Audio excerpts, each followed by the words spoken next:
Bisan kun minus na lang kaayo ang mga nga sakyanan sa kadalanan sa dakbayan sa Sugbo, ani ay pipila ka mga manindahay nga padayon lang gihapon sa ilang pangita ug wa manumbaling sa sakit nga dala sa coronavirus. Atong sayran sa report ni Femari Dumabo. Taliwa sa naglagiting nga kainit sa adlaw, kini mga maligaay og bottled water ang wa manumbaling.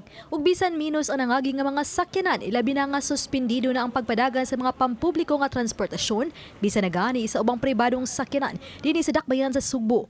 Nangyawat gihapon sila. Giangko nila nga buyagon sila sa mga pulis tungod sa gipatumang enhanced community quarantine.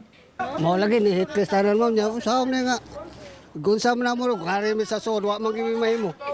Ari bilis bawas mo panindating damit. Kay walay makaon. Wala pa hinabang ang gobyerno.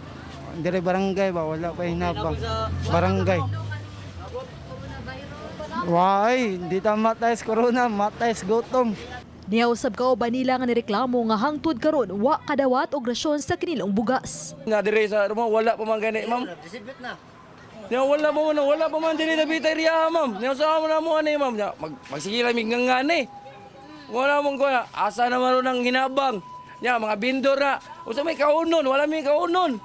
Susama usab ang rason niini mga naninda og prutas og limonsito sa kadalanan.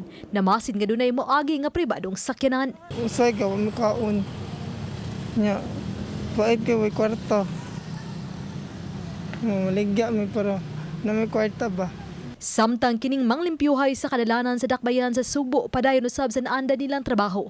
Alang niya nga minus man ang tao sa daan apan gisiguro nila nga namintinar ang kalimpyo. Uban ni Cleofer Lumayag, ako si Femari Dumabok, Balitang Bisdak.